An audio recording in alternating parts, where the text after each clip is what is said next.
ইসলাম আমরা মানি না, কুরআন আমরা মানি না, তোমাদের আল্লাহ এবং রাসূলকে আমরা মানি না, আমরা কোনো চাই না। তবে একটা শর্ত হলো আব্দুল্লাহ, তোমাদের এই কোরআন যদি আমাদের এই 18টি গাড়ি ধ্বংস করে দিতে পারে, যদি আমাদের গাড়িগুলো নষ্ট করে দিতে পারে, তাহলে আমরা বুঝবো তোমাদের কোরআন সত্য, ইসলাম সত্য, আল্লাহ সত্য, নবী সত্য। মুসলমান ভাইরা রে আমার, আব্দুল্লাহর হাত থেকে ওই রুশ বাহিনী কোরআনটা ছিনাই নিল, কোরআনটা বুকের থেকে কেড়ে নিল। নেওয়ার পর ওই কোরআনটা রুশ বাহিনী পায়ের নিচে করে দাঁড়ালো। নাউজুবিল্লাহ বলেন, আরো জোরে বলেন। কোরআনটা পায়ের নিচে করে দাঁড়ালো, আর বারবার বলতে লাগলো, আব্দুল্লাহ তোমাদের এই কোরআন আমরা বিশ্বাস করি না, বিশ্বাস করব যদি আমাদের গাড়িগুলো ধ্বংস করে দিতে পারে। আব্দুল্লাহ এবার কোরআনটা যখন তার কাছ থেকে ছিনাই নিল, আব্দুল্লাহর মাথা খারাপ হয়ে গেল। কোরআনকে এত সুন্দর করে বুকে লাগাইল, এত সুন্দর করে মোহাব্বত করলো, কোরআনকে চুমা খেয়ে আব্দুল্লাহ কোরআনটাকে নিয়ে আসলো, কিন্তু ওরা পায়ের নিচে করে দাঁড়ালো। আব্দুল্লাহর কোরআনের ওই আয়াতটার কথা মনে হয়ে গেল। মুসলমান ভাইরা রে আমার, আল্লাহ পাক বলেন, ইন্না নাহনু নাযালনা যিকরা ওয়া ইন্না লাহু লাহাফিজুন। আব্দুল্লাহ বলো, হে আল্লাহ, তুমি কুরআনুল কারীমের ভিতরে নাজিল করেছো যেই ব্যক্তি ইসলাম, যেই ব্যক্তি আল্লাহ পাক রব্বুল আলামিন বলেন, আমি এই কোরআনকে নাজিল করেছি, এই কোরআনের হেফাজতের দায়িত্ব আমি আল্লাহ আমার নিজ হাতে আমি গ্রহণ করে নিলাম। সুবহানাল্লাহ।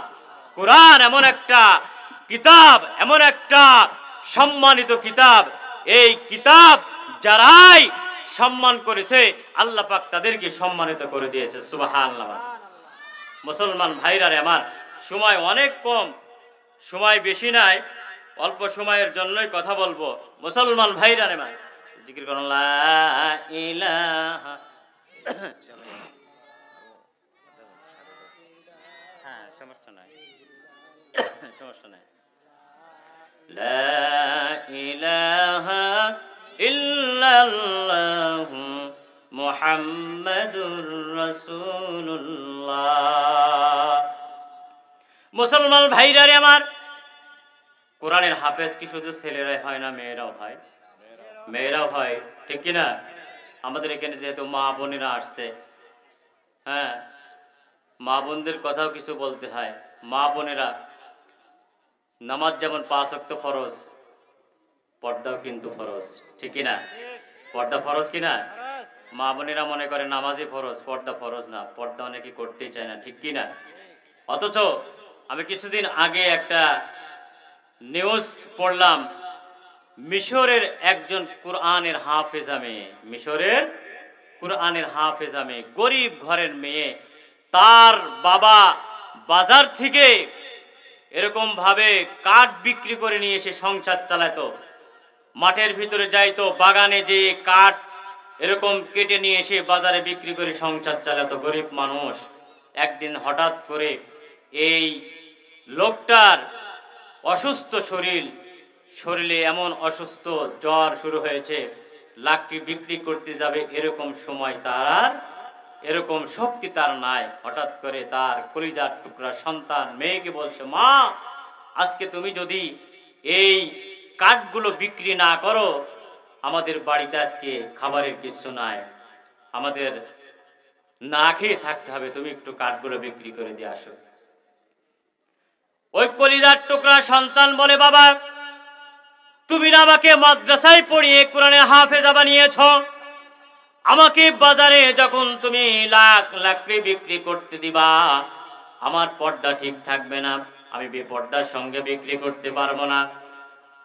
ওই বাবা বলল, কোন সন্তান, যদি তুমি লাকড়ি বিক্রি না করতে যাও, আমাদের বাড়িতে আজকে খাবারের কিচ্ছু নাই, পর্দার সঙ্গে তুমি লাকড়ি বিক্রি করে নিয়ে আসো। মেয়েটা বলল, হে বাবা, কুরআনুল কারীমের ভিতর আল্লাহ পাক রব্বুল আলামিন বলেন, ওয়াকরনা ফি বুয়ুতিকুন্না ওয়ালা তাবাররাজনা তাবাররুজাল জাহিলিয়াতিল উলা। আল্লাহু আকবার।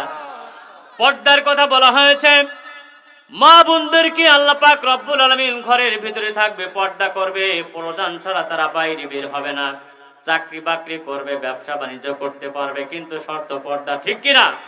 পর্দার সঙ্গে থাকতে হবে। ওই কলিজার টুকরা সন্তান হাফেজা পর্দা করে, বোরকা পরে, এবার লাকড়িগুলো মাথায় করে নিয়ে যাচ্ছে বাজারে। যাওয়ার পরে ওই বাজারে এরকম ভাবে লাকড়ি কেনার জন্য মানুষ আছে। হঠাৎ করে একজন খ্রিস্টান যুবক, তার চোখটা চলে গেল মুসলমান মেয়ের দিকে। মুসলমান কলিজার টুকরা সন্তান মেয়ের দিকে চলে গেল, কুদৃষ্টি তার অন্তরের ভিতরে জাগ্রত হলো। ওই খ্রিস্টান যুবক বলে, হে বোন, মুসলমান বোন, আমার তো লাকড়ির প্রয়োজন, কিন্তু শর্ত হলো আমি মাথায় নিতে পারি না। শর্ত হলো তোমার লাকড়িগুলো আমার বাড়িতে নিয়ে যেতে হবে, প্রয়োজন হলে তোমাকে ডবল টাকা দিব, এইটার যে দাম চাও তার থেকে ডবল টাকা দিব। মুসলমান ভাইরা রে আমার, কোরআনের হাফেজা সহজ সরল একজন মেয়ে, বুঝতে পারি না ওই খ্রিস্টান যুবকের কুপ্রস্তাব, বুঝতে পারি নাই, জানতে পারি নাই। মুসলমান ভাইরা রে আমার, ওই কলিজার টুকরা সন্তান হাফেজা তিনি চলে যাচ্ছে, ওই যুবকের পিছে পিছে চলে যাচ্ছে। বাড়ির ভিতরে যখন চলে যায়, ওই যুবকটা আস্তে করে গেটটা আটকে দেয়। আটকানোর পরে ওই কোরআনের হাফেজা বলে, হে ভাই, তুমি কেন গেটটা আটকে দিলে? আমার তো ভয় হয়, আমি একজন কোরআনের হাফেজা মুসলমান মেয়ে, তুমি কেন গেটটা আটকে দিলে? আমার টাকা দাও, আমি চলে যাব। যুবকটা বলে, হে বোন, তুমি কি বুঝতে পারছো না? আমি গেটটা লক করে দিয়েছি, গেট খোলার মতো আর কেউ নাই। আমি মুসলমান না, আমি একজন খ্রিস্টান যুবক। আমার বহুদিন থেকে ইচ্ছা মুসলমানদের মেয়ের সঙ্গে জেনা করব, খারাপ ব্যবহার করব। নাউজুবিল্লাহ বলেন। সেইটা আজকে হয়তো আমার পূরণ হয়ে যাবে। আজকে আমার হাত থেকে তোমাকে কেউ বাঁচাইতে পারবে না, আজকে আমার হাত থেকে তোমাকে কেউ বাঁচাইতে পারবে না।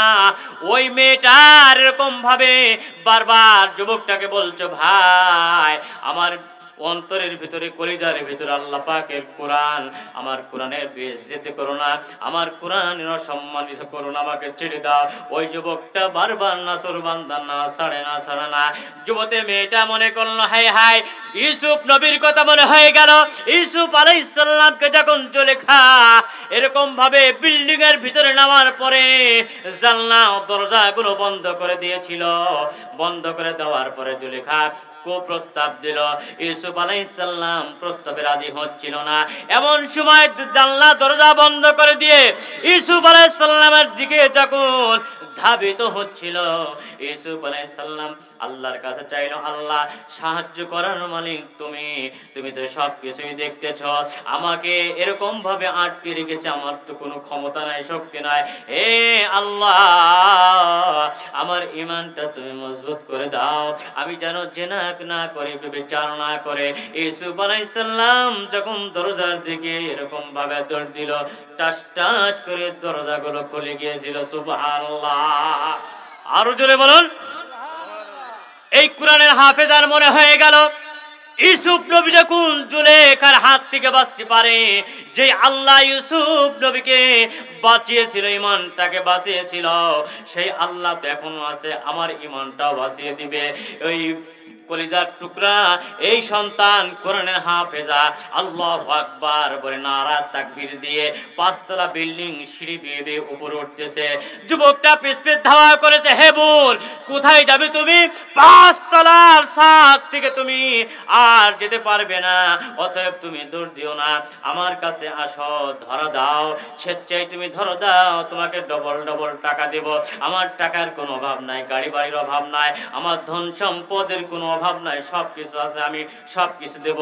মুসলমান ভাইরারে আমার, যাদের অন্তরের ভিতর ঈমান আছে, আল্লাহর ভয় আছে, ওই যুবক যুবতী কোনোদিন খারাপ কাজ করতে পারে না, জিনা ব্যভিচার করতে পারে না, ঈমান বিক্রি করতে পারে না, ঠিক কিনা? যাদের ঈমান আছে তারা ঈমান বিক্রি করতে পারে না টাকার বিনিময়ে, অর্থের বিনিময়ে, ঠিক না বে ঠিক ভাইরা আমার? একমাত্র তাদের কলিজার ভিতরে, অন্তরের ভিতরে আল্লাহর মহব্বত, আল্লাহর ভয় থাকবে, ঠিক না বে ঠিক ভাইরা আমার? মুসলমান ভাইরা আমার, যুবতী মেয়েটা বলছে না তোমার কাছে আমি ইমান বিক্রি করতে পারবো না, আমার ইমানের দাম তাম পৃথিবী বিক্রি করলেও হবে না, আমার ইমানের দাম তাম পৃথিবী বিক্রি করে দিলেও হবে না। তুমি তাম পৃথিবীর টাকাগুলো যদি আমাকে দাও, এরপরেও আমি আমার ইমানকে আমি বিক্রি করব না। আমার ভিতরে কোরআন আছে, কোরআনের বেইজ্জতি করব না, কোরআনের অসম্মানিত করব না। ওই মেয়েটা এরকম পাঁচতলার ছাদে চলে গেল।